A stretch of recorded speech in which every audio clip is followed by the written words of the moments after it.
Hello, good evening everybody.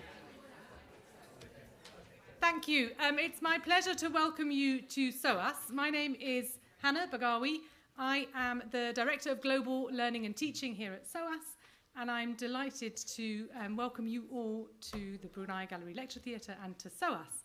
I'm just going to say a couple of words before handing over to John and to the speakers for today. So I'm not going to be talking about why do food policies fail. I'll leave that to the first speaker.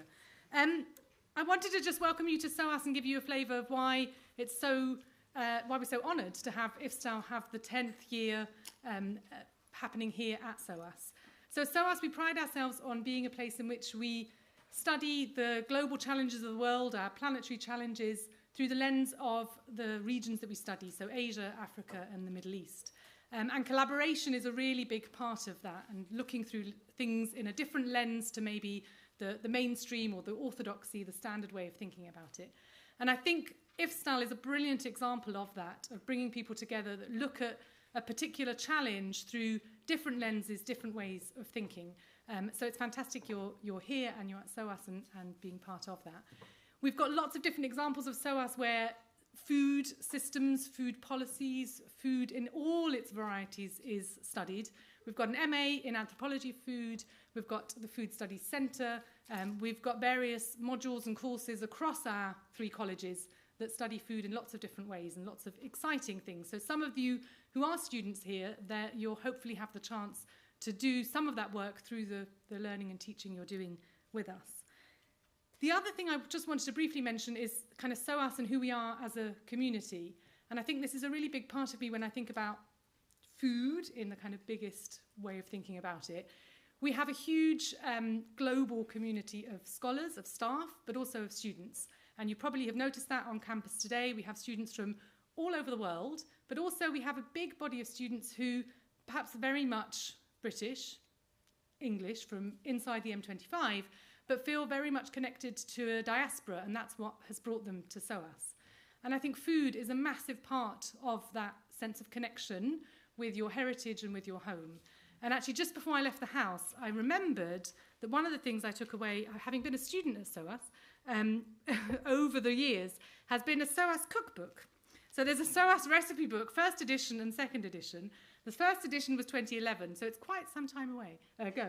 But those of you who are students, maybe there's an opportunity to do a third edition of the SOAS recipe book, so that's an invitation. And the last thing I was going to say is actually quite personal to me, because I undertook my PhD here at SOAS a long time ago, but under a similar collaborative programme. It was an EU-funded programme looking at commodities, so I was looking at coffee and cotton, and we were looking at it through a kind of challenge perspective. We were trying to understand, through a value chain approach, what the kind of challenges are from a producer, so from the farm gate, right up to traders of those commodities in international markets, and also consumers. So it was a project that involved lots of different interdisciplinary teams. My background, I'm an economist, so we had economists, we had lawyers, we had a number of different teams working on it. And I just wanted to share just the things that I took away from that I hope you'll all take away from IFSTAL. A big one for me was challenge, and it was just challenging the way I was thinking about things and thinking about some of the problems in a slightly different way to I perhaps traditionally would have done, coming from my disciplinary box. And I think that's a big part of what you'll do with IFSTAL. The other one was around communication, and I learned a huge amount being part of that project, not just in ways of communicating with collaborators, but also being able to communicate with non-experts outside of my field by being able to kind of think through problems the way I was working in a slightly different way by collaborating, but also the methods and the ways of working, so just techniques that were shared with us. And I think that's a really valuable thing that I've seen in IFSTAL, is sessions on methods, on typologies of working that I think will be really valuable for all of you, wherever you're studying, working, and later in the world of work. And I think the final thing is just collaboration. It's a huge thing in research, in teaching, and everything we do in the world of work when you go on to do other things. Collaboration is the kind of future of where we're going, and it's the only way we're going to really address some of these global challenges. So I really hope you make the most of it, and I'm going to hand over to John to welcome the speakers. So welcome to SOAS. Well, Hannah, thank you very much. Thanks very much, Hannah, and thank you to SOAS for hosting us again for this launch event. As Hannah says, here we are just launching into year 10. It's remarkable. When we first had the idea, more than 10 years ago now, because it took a few years to get the thing going, we thought, wouldn't it be great if we could actually, in 3 or 4 years, achieve a group of people who really get their head round what the food system's all about. Here we are 10 years later, possibly 3,000 people like yourselves have interacted with IFSTAL, both in the UK but also outside the UK. And what's wonderful is that through Rosina's great work, we know of perhaps 350, 400 of those people like yourselves who are now working in the food sector in whatever their particular job is, but armed with a greater knowledge and understanding about where their piece fits and how the food system operates. And so the vision of IFSTAL has always been to help equip younger people going into the world of work with the not just the knowledge, but also what we call the soft skills, how you work within an organization, how you work in a team, and all these sorts of things that the employer is so keen to see in the attributes of a recruit. And I mean, many thanks to the team, who we'll thank later on, but it has been a journey, and I'm really, really pleased, and I think very proud on behalf of the team, to stand here at the beginning of year 10 and welcome you to the next year as you go forward. So the encouragement is to please stay engaged. Obviously, you're all busy. It gets into about February and you've got, oh my goodness, assignments to do, and you've got essays to write and all the rest of it. But hang on, and the more you hang on, the more you get out of it. And really, it's up to you. It's entirely voluntary, as you know. It's not assessed. But the more you put into it, the more you get out of it. And we like to see a cadre come to the end of the academic year who are really charged with food system thinking, and they go out into the world of work. And my goodness, they produce wonderful things. So I look forward to you all being in that group. For now, we start each year with a lecture evening. And we've had some wonderful speakers, and again, we've got a couple of wonderful speakers tonight. We're really grateful to you both for coming over. Many issues in food systems, but the word policy pops up again and again. And let's think what we really mean by that. Many people immediately think to Whitehall or to the European Commission, but of course there's policy across society. It doesn't need to be in the public sector, great policies in the private sector. And I often rue that perhaps what's going on in the boardroom of some of the major food companies, their policies, has more impact on what I have for supper than perhaps what's going on in Whitehall on an immediate basis. So there are these dynamics to think about. It's all important, and it's a tableau to navigate. And we're really pleased that our first speaker tonight is well positioned to help us navigate the general policy issues. As you see on the slide, you've got a slide here. Christina Vogel leads the whole issue from the City and St George University, the Centre for Food Policy. What could be more appropriate to invite Christina to give our opening talk? Christina's research is really very broad-based, spanning the whole area of environment and health outcomes, and how policy interacts with other bits of policy to deliver the food system outcomes that could be improved. Christina, please come and share your thoughts.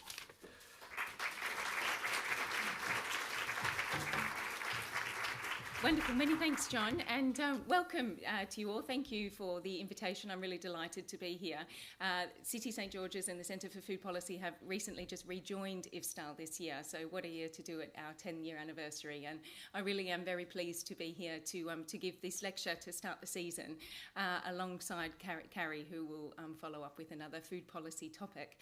I guess a little bit more about me. I've got quite a health kind of focus. I'm a public health nutritionist, very interested in food environment, so you'll see that through some of the work that I present today, but also it's broader. So as John said, it's very broad brush, and when we're thinking about policies, we do think in the broadest sense. So some of it I will touch on public policy, and some will touch on that more kind of practice side of policy, which might be organisational or across industry, or even at a really local community level. So to get started, I just wanted to, again, you've probably talked about this all afternoon at the workshop, is some of the key problems with the food system, or challenges, one should say. So you'll be familiar, I'm sure, with this food systems diagram. If you're not, you will become very familiar with it, and many others in the next 12 months or so. And really, it's basically saying that the food system aims to achieve multiple outcomes. And actually, we're not really doing that at the moment. So just a few of the current estimates indicate that 1 in 11 people in the world are hungry, and that's around 750 million people. We've got about a third of greenhouse gases currently come from food systems. Healthy foods, we know, are about twice the cost of unhealthy foods, which makes that very hard for many families to achieve the healthy diets. And more than 1 billion people now in the world are living with obesity, and that has massive knock-on effects, not only to healthcare costs, but also to workforce productivity and other societal costs. I just wanted to say there are really only very few examples of what some of the challenges are. There's many, many, many more than I could possibly list on the slide, but wanted to emphasise workforce exploitation, biodiversity loss, and of course the unequal distribution of profit in the food system. So there's lots of things that really food policy can have a role on here. And I guess that aligns very nicely with our vision at the Centre for Food Policy, which is really about informing policy and practice to redesign the food system so that they can achieve the multiple benefits that we want to come from food systems. In particular, that they're fairer, that they're healthier, that they're more sustainable, and they're more resilient. And this is addressing many of the problems that we've just sort of outlined and looked at in that first slide. Just wanted to highlight how we do this. We do it through evidence, so we are a very active group, and we've got a good amount of funding, particularly from the UK, to do work across the food system, so from citizens to sort of middle chain actors right through to nature-based solutions. So we use our evidence, and we provide areas of debate. So we do this through our monthly Food Thinkers, so I invite you to join our newsletter and link into our Food Thinkers, where we hear from really cutting-edge food thinkers in food policy. Later this month, we have Pam Warhurst, who is the Leeds Incredible Edible, and then next month we have Professor Susan Jebb, who leads or is the chair of the FSA, and they'll be really exciting. So quite different topics, but really great activities to gauge into. We also have an annual symposium where we have workshops and we really come together. And really the reason for this is so that we can then have an impact on policy and practice. So our sections for debate are not for academics, they're for practitioners and for policymakers. And then most importantly is you then educating the next generation of food policy makers and shapers. So this really is about you, and we see that as being fundamental to our role. Staying in contact with our alumni really does then help our activities to be really effective and have greater impact. And we do this through partnership, engagement, and lived experience, and I'll talk a little bit more about those as we move on. So what is food policy? This is a definition. This sort of comes from two different outputs from my colleagues at the Centre for Food Policy. Firstly, you would say it concerns people whose jobs involve growing, moving, processing, selling and disposing food, main actors of the food system. It can also be used to correct food systems challenges. But as John said, it covers a really wide spectrum. We're not just talking about public policy here. We're talking about organisational guidelines, procedures, protocols that can be used by stakeholders outside of government. They are just as influential. And actually the interaction between those types of policies is really important. So why do food policies fail? Well, tonight I'm going to outline just 4 reasons. So there's many, but I'm going to focus on 4 and touch on a few ways in which I think we can overcome those reasons why we fail. So the first one is that food policies are not joined up. government's efforts to address food systems challenges don't always consider these 4 different approaches, all the 5 different approaches, sustainability. So sustainability could incorporate politics, but it could also incorporate economic sustainability or environmental sustainability or the sustainability of a health and that intergenerational cycle of good health rather than a degrading cycle of poor health. But when we often introduce one food policy, particularly thinking about government, say it might be focused on an economic outcome and then it has detrimental effects on health and the environment. And I'm going to just give an example of this that you may or may not be familiar with, but one that is quite high profile, particularly sort of over the last decade or so around palm oil. So Indonesia has been a particular focus of palm oil. And in the late 90s, early 2000s, really they put a lot of energy and effort into the economic benefits of palm oil. So they lifted the limit on plantation sizes, they reduced export taxes, and they really put money and investment into research funding and development to really maximise productivity from Indonesia for that economic benefit. The palm oil, subsequently, in Indonesia is a significant part of their economy, and it contributes about 4.5% of the country's GDP and employs over 16 million people. So it's a booming part of the country's economy. It's also the world's leading producer and exporter of palm oil, and it contributes over 50%, about 54% of global exports. And palm oil has very high yields for oils. You can see here that an average yield is much higher for palm oil. So economically, that makes lots of sense in the food system because compared to other oils, so it's got an economic and a global cost advantage. Palm oil is also quite versatile as a food ingredient, which gives it further economic benefits. So it's very malleable and it's very pliable in a range of different food products, probably mainly UPFs. So ultra-processed foods. So here I thought this is a really interesting graph. It uses FAO stat data. Credit to our world in data for the graph.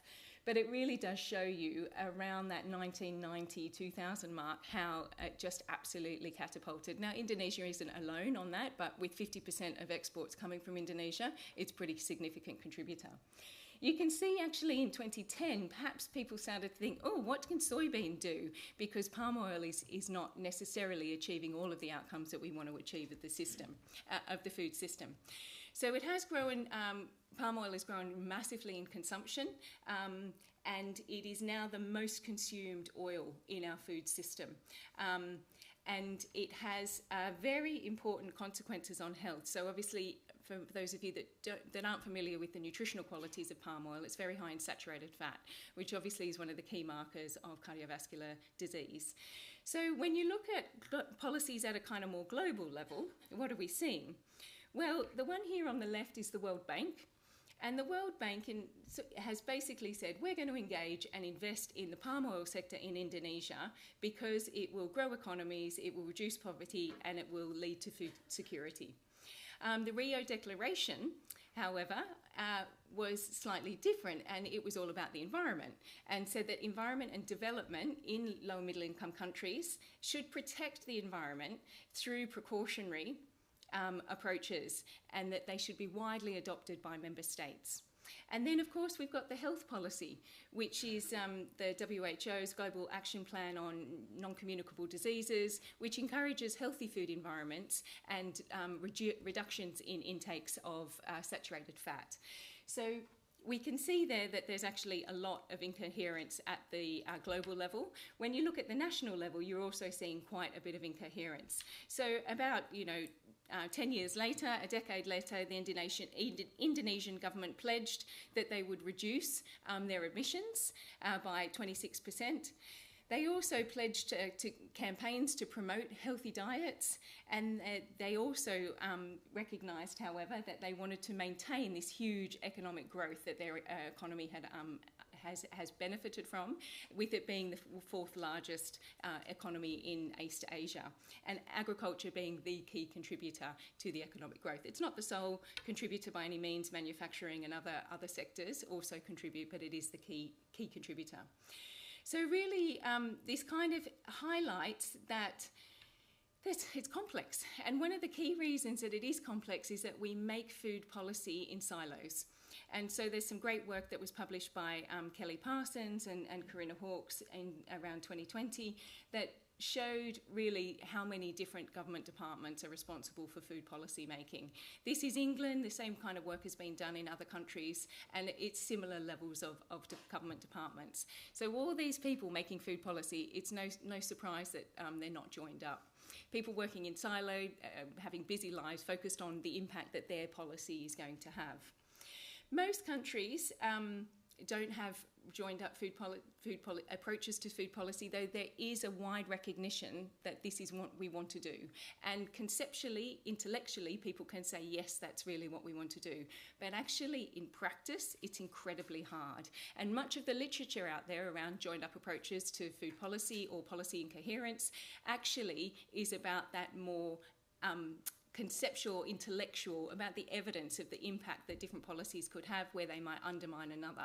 What we really need to start to look for is some of those practical approaches to overcoming policy incoherence or that lack of joined up policy making. And one of the things that we discussed at our symposium last year was about how do we find those practical approaches to achieving co-benefits and minimising trade-offs. And in some discussions globally, there's lots of talk about really trying to avoid trade-offs because it's just too awkward and we should be focusing on the co-benefits. That's true, but we really do need to tackle the trade-offs consciously and collaboratively. And what came out of this amazing symposium we had, where we had excellent speakers from across the globe, we had really active workshops, really what came out is sort of key 4 approaches across all of that work that could be tried and tested a little bit further.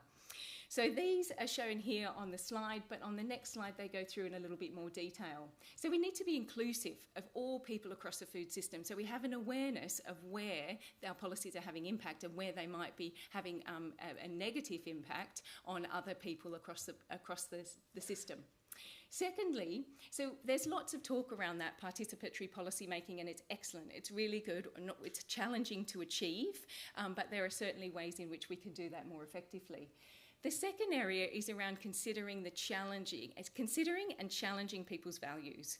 And there's a key value in food systems that tends to dominate all others: the economy. So the economic value has to date really dominated all others. Externalised health costs, externalised environmental costs. We, as a role of those that are interested in joining up and getting an effective food system, actually have a role in challenging people's values in a really gentle way, but in a way that does fundamentally say, is that right? Is it right that the profits are all in one area? So I think that's a very practical approach that can be taken, and one that needs much further research to find out how we can actually do it. Linked to that is about using language strategically. So how do we actually link in with people? So some of the great work that we've done that looks at obesity policy across different government departments in the UK, we found that you talk about health, or you talk about food, or you talk about nutrition or diet, and suddenly there's many government departments that go, that's not our focus. Talk to the Department of Health and Social Care. So how do we start to use our language effectively? When you're talking to the Department for Work and Pensions, if you use words like inequalities, inequities, you're actually going to have a much more likely to align your thinking and then aligning those conversations. So I think it is about all of those very creative approaches in the way that Hannah said, let's talk to people in a way where we actually are thinking outside of our own discipline, and a way that we can connect with others to really start to translate and get them to think about a food systems approach.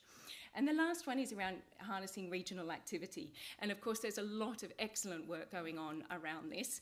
And I think one of the key things that we learned at our symposium this year, because we put a spotlight on excellent regional and local activities for for transforming food systems, is actually that integration. So a regional and local system can't work in parallel or alongside the multinational system. So how can we actually integrate? And my guess is we're going to need to challenge people's values and use language and really start talking to get that interaction, so that we have a resilient as well as a healthy and sustainable and fairer food system. So the second reason I think that food policies fail, this is a little bit more of a health focus, but is because they have an agentic focus. So they're very focused on agency, at least they have been to date. So a real focus on what individuals can do, and giving information and telling people what to do. Actually, we found, Dolly Thies's great work, that we've had nearly 20 years of the dominant policies focused on reducing obesity, about telling people what to do and how to better informing them about food and nutrition. But actually, what have we seen over that time period? Childhood obesity rates increase, inequalities absolutely increase, so it does beg the question, and there is some good evidence out there to suggest that actually these quite information and agentic focused interventions or policies actually can lead to an increase in inequalities. And of course, the very worrying statistics about child height. So in the UK or in England, children age 5 actually starting to be smaller than they have been in the past, and the shortest across Europe. So I propose that these don't work. So that's one area in which we really want to start to move away from, and there's much greater awareness around that, at least in the health sector and food system sector. But still, when you talk to industry, a lot of them will go, well, we just need to tell people what to do. We just need to give some more cooking classes. And I think really, again, using language strategically to challenge people's values and perceptions around that is an area that we can start to practice better policy and build that kind of acceptance of more structural policies. So there is now greater evidence about the structural or environmental determinants of poor diet. And these are starting to form into more structural policies, particularly in the UK. And I think that's it's a really good benefit. And I'm going to just focus on a couple today. So we are seeing some beneficial benefits or some health benefits from these policies, particularly the sugar sweetened beverage levy that many of you will be familiar with, that came in 2016. Sorry, it came in 2018. This work by Cambridge is an excellent piece of work that really shows that it did have a benefit. So you can see it was announced that it was coming in 2016, then it came in 2018. The two slides on the left are girls, the two graphs on the left are girls, the two graphs on the right are boys. But interestingly, if you track the red line, which was the predicted impact, actually you see that for girls there was a greater impact than predicted. Great. But for boys, that's not so much the case, particularly amongst the most deprived boys. So it shows you again that food policies, while they might work for a large proportion of the population, they're not working for everybody. And what's the reason for this? Well, I would propose that we're not exploring the context in which those policies are being implemented well enough. There's some excellent implementation frameworks that many excellent policymakers at a local, regional, national level use. However, two systematic reviews have shown that those particular frameworks very rarely take a systems approach, particularly a food systems approach, and they very rarely consider inequalities. So that actually is a major area where we can do some further work. I just wanted to highlight two studies that I'm very close to. So on the right is the National Evaluation of the Healthy Start Scheme, and this is a government policy that's been in effect for about 20 years, actually, 20 years. And it provides funding, so it provides money to families with young children under the age of 4 who are on a very, very low income, so living on a very low income. And the value is £4.25 a week per child, which to us doesn't sound like a lot, but when we go out and ask families, how is the scheme, what's it like, actually they say, do you know what, the extra £18 a month for my £50 food bill for the month makes a massive difference. So even though the cost, yes, absolutely, hasn't been keeping up with inflation, the monetary value and the that has incredible benefits for many, many families. Over the course of a child's life, if they are to receive that funding from 10 weeks of pregnancy right through to they're just prior to their 4th birthday, it's in excess of £1,200 pounds, which is a lot of money for a family. But Actually, Healthy Start, its uptake rates were about 50% in around 2021, 2022. The government recognised that the scheme wasn't working effectively for families, so brought in a prepayment card. So previously it was a physical voucher you had to take to the supermarket. It was a bit clunky, lots of stigma involved, no cashiers very rarely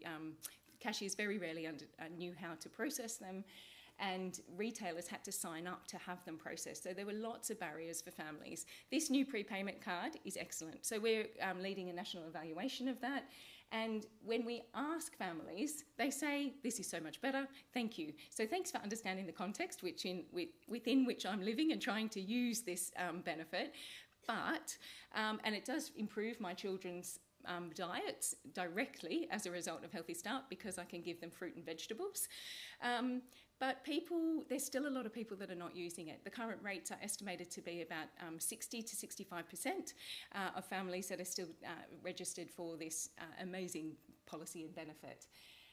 And when we ask families, there are people that say it's a white people's thing. It's not for us. There's this sort of perception. So again, what can we do to understand? How can we frame the policy in a better way so that everyone believes and sees that it's a benefit and it's a right for their child?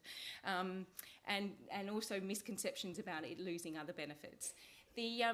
The other area on the right is a London study, which Corinna Hawkes led and I've taken over since she's moved to FAO. And it's a very interesting study around why childhood obesity interventions that are being implemented by local authorities are not being effective. And again, a huge amount of that work is to really understand families' lived experiences. And people really, so lots of immigrant families, very low income families, but also the contrast of high income families. And it is about the food environment, so chicken nuggets are always on special, and why can't they make the healthy stuff on special? Also, though, there's some really personal stories around families that are living in shared accommodation and they're in a kitchen and they're living with a single man and the mum does not feel safe. She doesn't feel safe to let the children be there, so she can't cook with the family. That's just not an option. She says, I cook as quickly as I can and vacate the space. And they have a lot of takeout because of the environment in which they live. So think back to those agentic policies. Actually, that's just not even an option for many families. So it's how can we create policies that have that extra support that overcome these contexts. And then the other one about the emotive component. So why should my kids miss out? I can't afford for them to have learn how to play an instrument, but I can afford for them to have a takeaway and it makes us feel good. They deserve it. You can't fault a family for that kind of emotive and wanting to show your love in the way that's possible. So again, it's sort of that better understanding of the context, and lived experience research is excellent. The missing gap at the moment is translating that for policymakers so that it tells a story in a meaningful way. And I would argue that some of that is around packaging the stats with the story. And there's some excellent examples of films and really pertinent ways which you can get that message across. Obviously, one of the best ways is to have people telling their stories themselves. It's the most authentic and effective method. But it's very, very big for many people. I don't need to say this just to highlight why this is important, is because of rising levels of insecurity and obviously the consequences that it has on diet, where families are saying, do you know what, I can't afford, 50% of families saying I can't afford to buy vegetables, or I'm buying fewer vegetables because of our levels of food insecurity, and same for fruit. Fruit is slightly higher. So really, we need to better understand the conditions for effective and equitable implementation of interventions. And this is just a whole lot of publications that my team undertook around the new food promotion and placement regulation. And what we really did is we wanted to understand before this regulation came in, what context there needs to be considered. There's lots of players here, not just citizens, but lots of food retailers as well across the system that need to be considered, and manufacturers. So what is this? Just for anyone that doesn't know, this regulation was passed in law in December 2021 and came into effect in 1st of October 2022. And what it basically does is it limits the availability of unhealthy foods. So you can't buy them at the checkout around a two metre area around the checkout. They're not available at the end of aisle from a 50 centimetre radius, and they're not allowed in the first 5% of the front store area, and that's the shop area rather than the actual whole area of the store, considering stores and offices and things. This work is on HFSS products, so high fat, salt, sugar products. There's 13 categories, and they align very closely with the government's priority categories to address childhood obesity. Enforcement happens by local authorities, so very much at the local level, which is really interesting and challenging for a national food system. In many ways. So what did we do? And this is some of the approaches that I think we should use more frequently once we know a policy is on the horizon, is how do we assess that environment?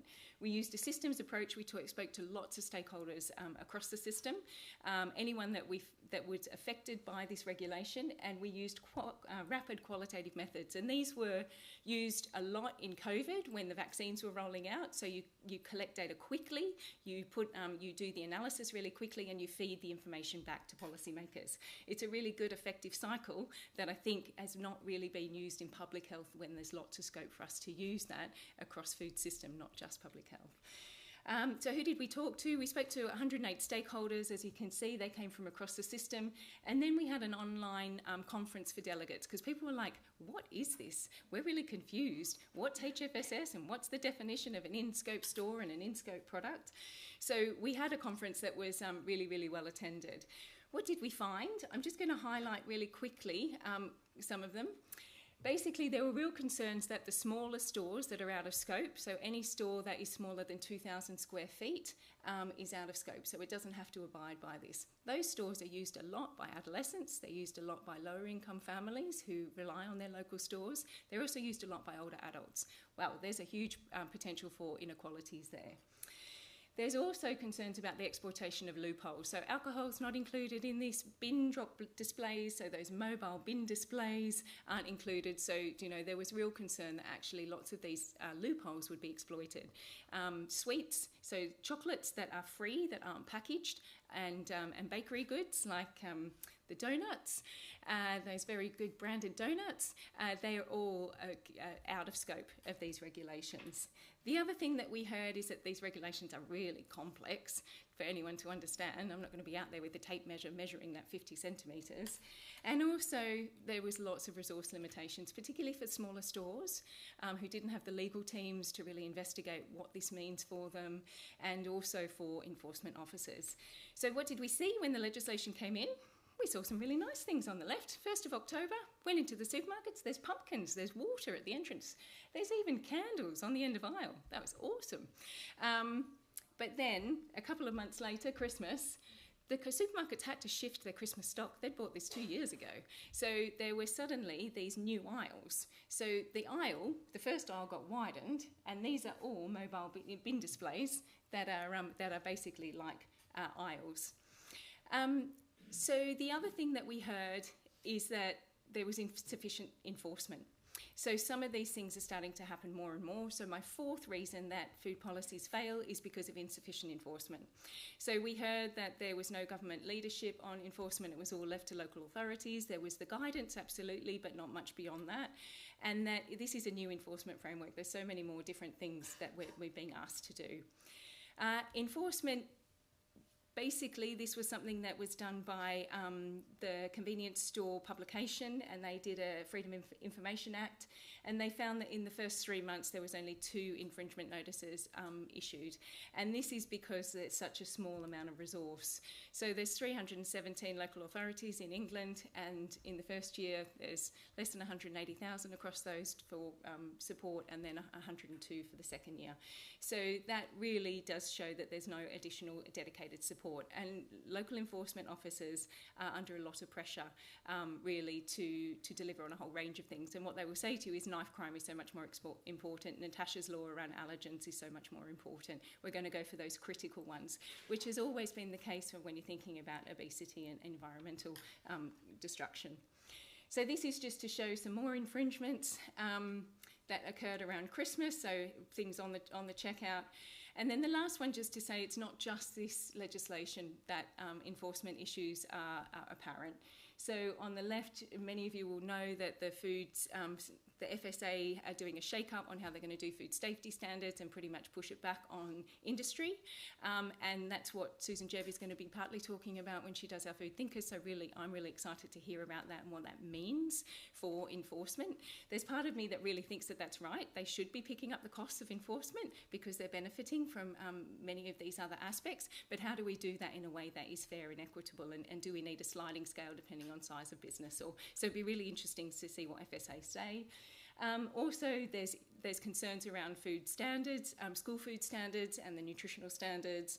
There's also concerns about the calorie labelling not being enforced, so mandatory calorie labelling. And coming back to palm oil, again, the OECD basically said that, do you know what, there's a lot of environmental destruction and there's just wildfires because there's no enforcement and the licensing systems aren't being used. So just to finish up, do you know what do I think that we can do to optimise food policy effectiveness and equity? Well, I think we need to trial these approaches to joining up food policies where we can maximise co-benefits and minimise trade-offs. We do want to prioritise structural food policies across food systems. They're most likely to have the biggest shift, but it hasn't been done very much, so we need to see how that unfolds. And to do that, we need to assess this food systems context before implementation, taking the lived realities from people across the system. And then we also need to ensure that we consider and resource enforcement effectively.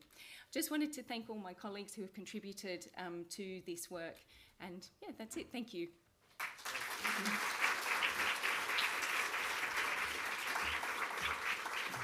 Good, that's great indeed. I think in the interest of time, we'll take questions to both speakers.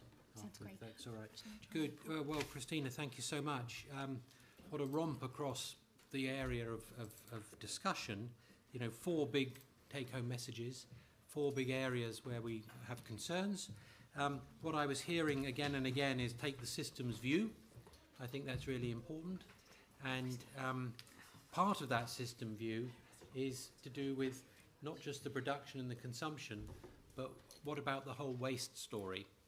And you know, we're really grateful to Carrie Bradshaw coming down from Leeds this evening to talk to us about some of the policy issues and the legal frameworks around waste, food waste. It's one of those things that is going to be very hard to get to zero, if not impossible.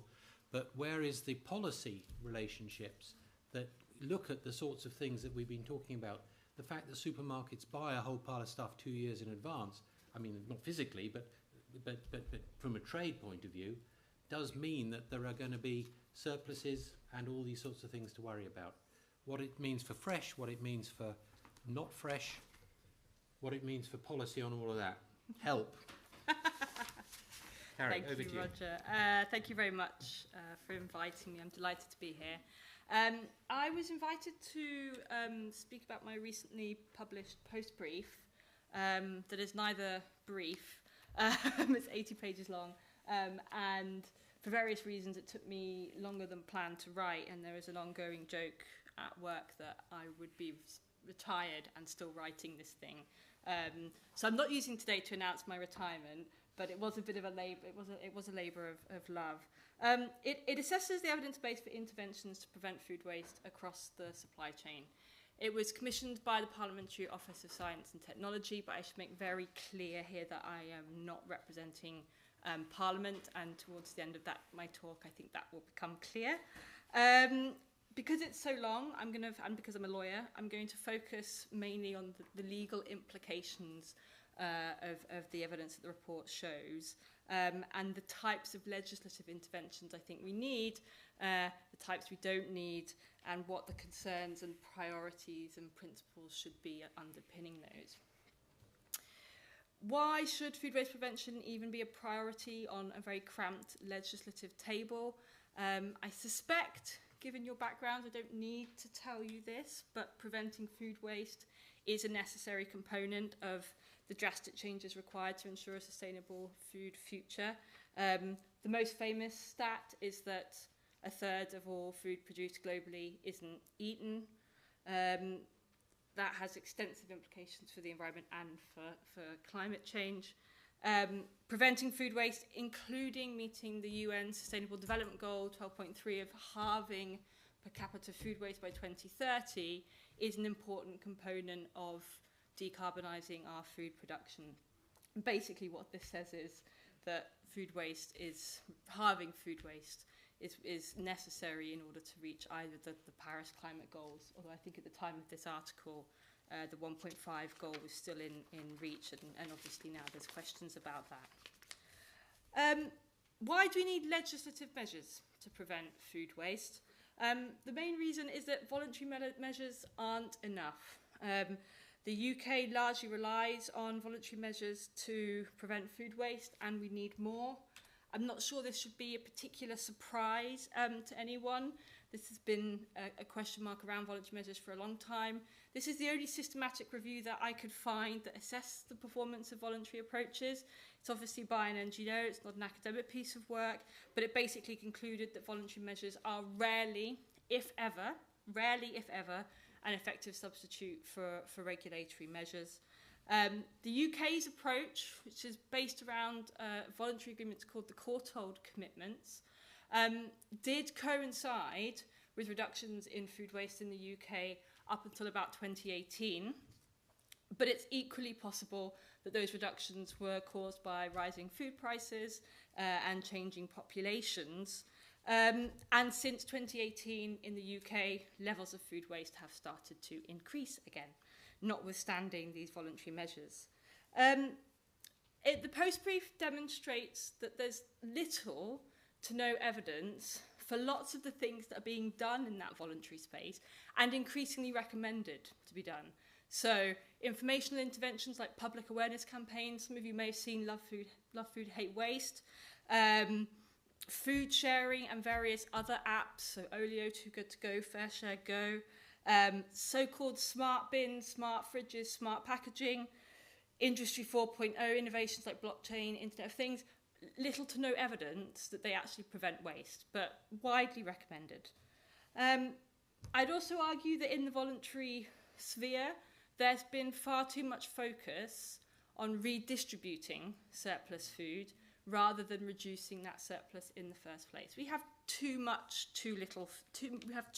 rather than too little food, which is what Professor Tim Lang said in his book about broken food system.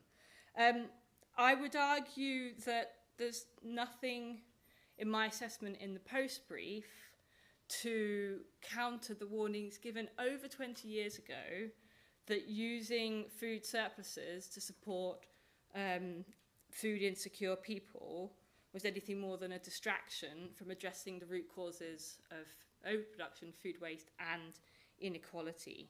Now obviously, if we have more food than we need, that should be eaten by people, particularly by the people who need it most.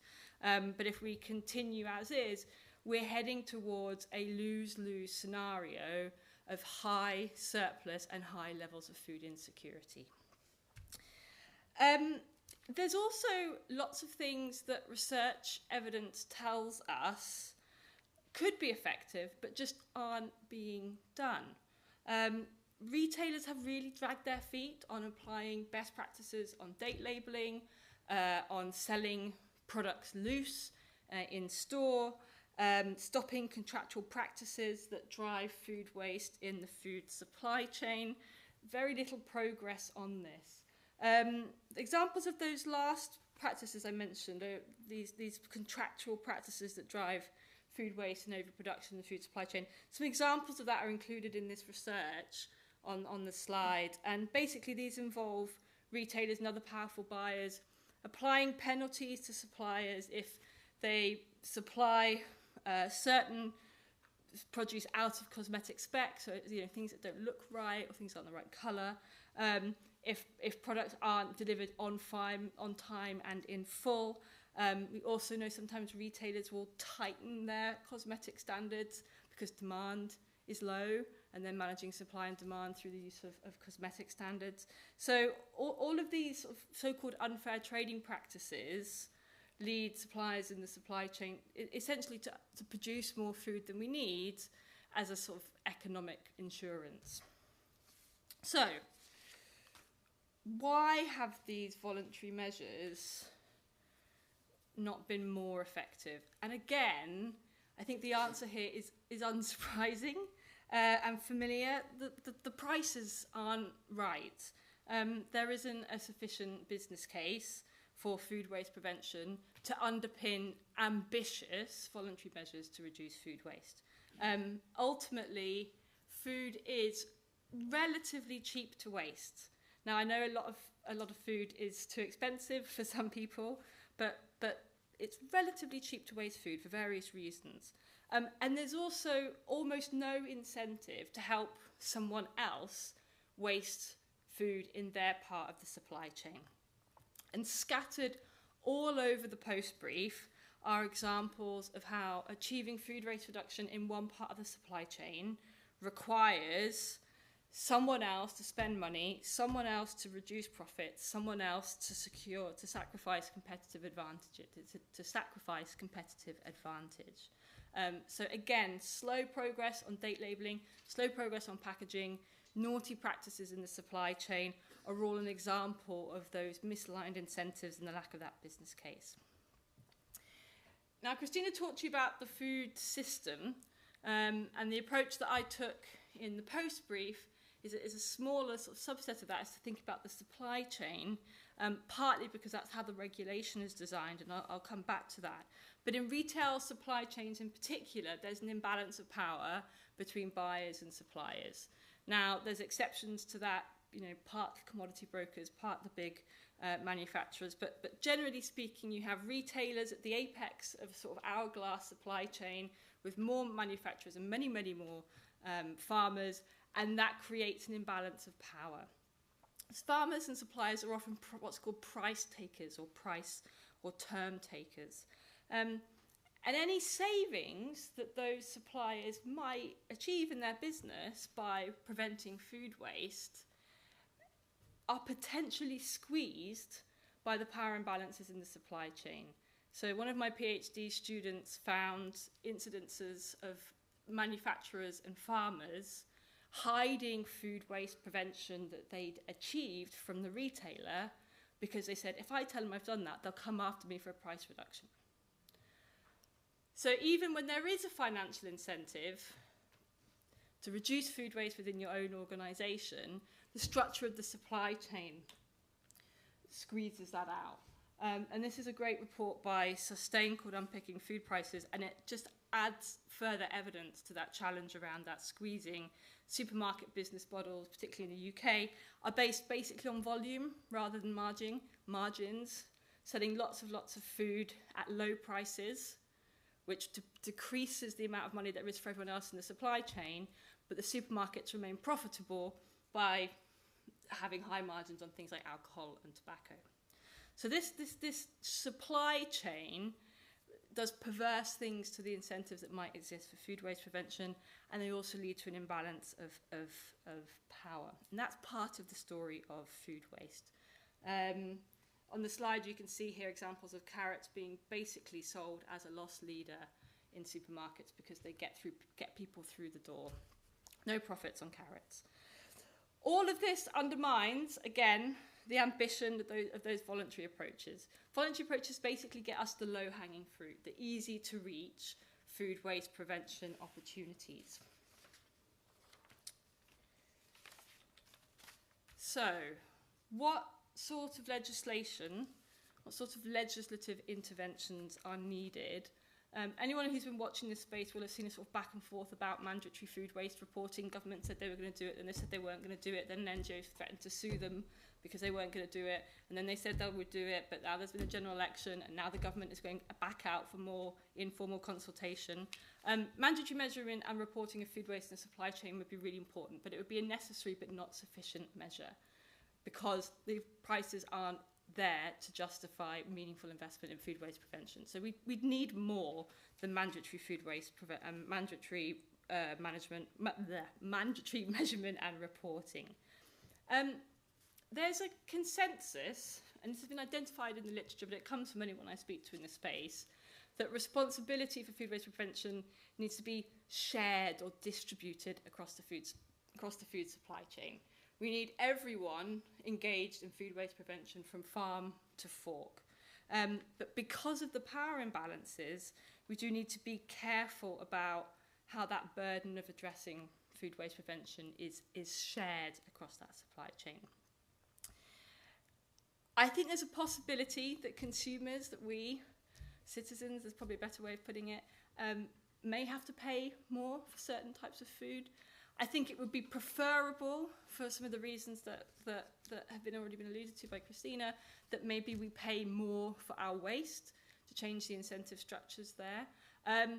The most obvious example of that is pay-as-you-throw schemes, which are widely adopted on the continent and are also adopted in some of the Channel Islands now, but they're unlawful in England. It's not that we could introduce them. We'd have to pass regulations to make them lawful before we could introduce them.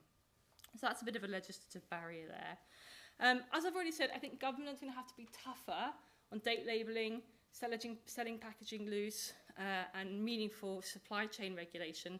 WRAP, who's the organisation that sort of administers the voluntary approach in the UK, announced this week that it thinks government has to now ban selling fruit and veg in plastic packaging in order to help reduce food waste in retail outlets and in the home.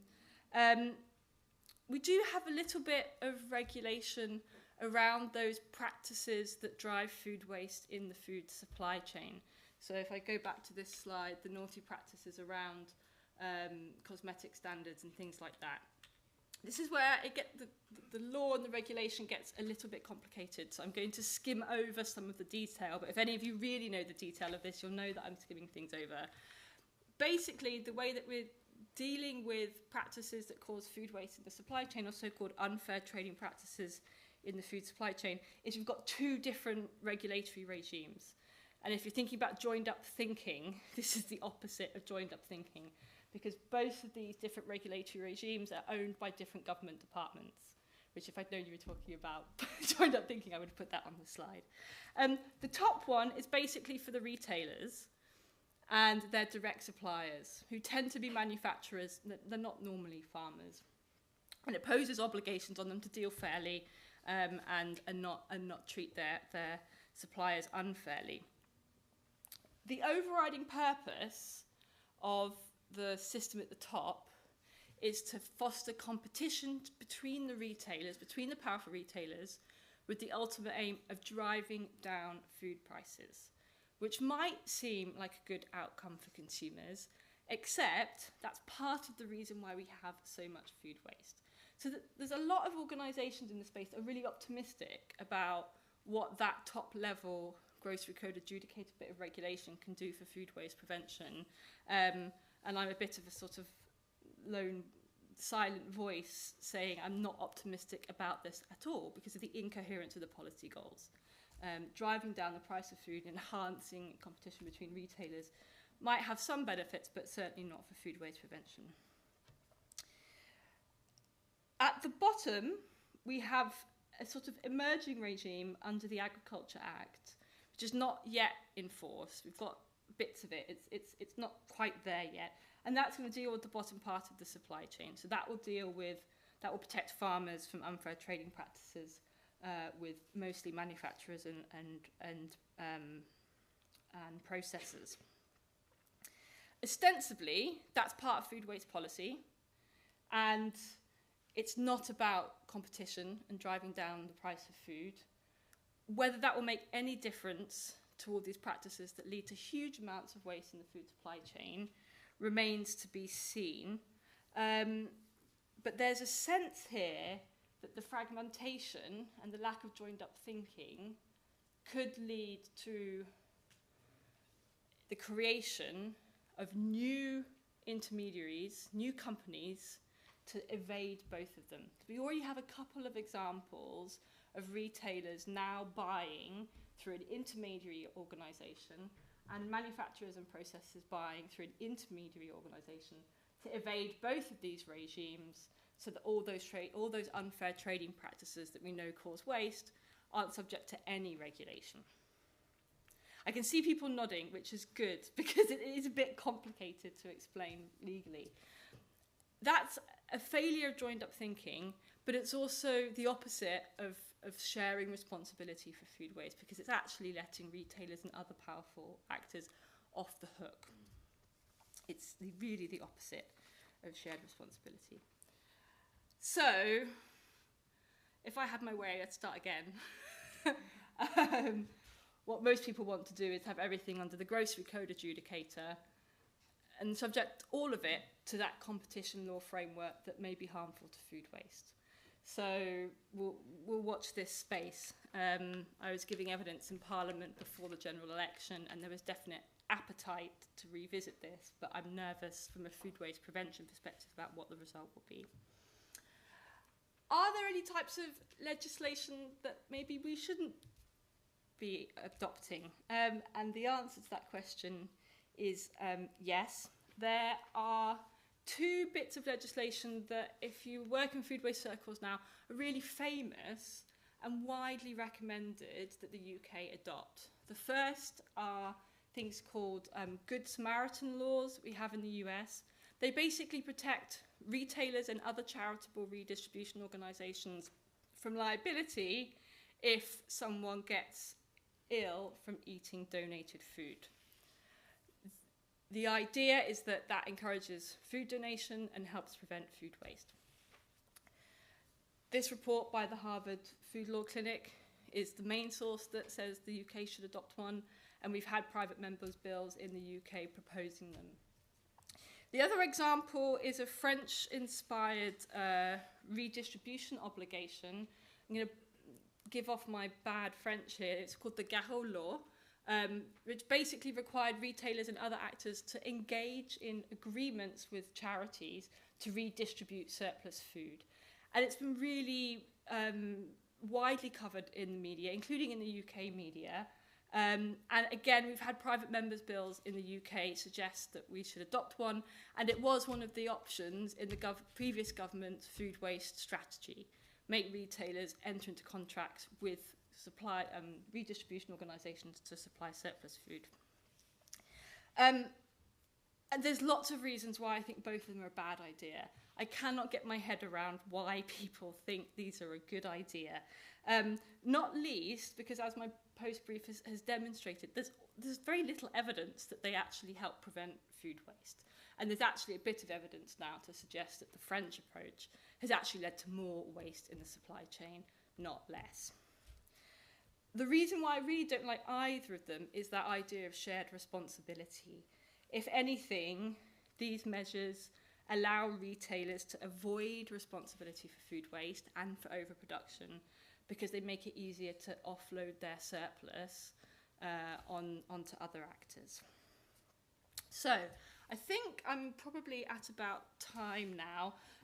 So to conclude, really urgent need now for legislative measures, given the deadline on that 2030 target, but not ones that stoke the causes of food waste, ideally, and definitely not ones inspired by those US and those French examples that will basically allow the charitable sector to be used as a dumping ground for surpluses from the retail supply chain. Okay.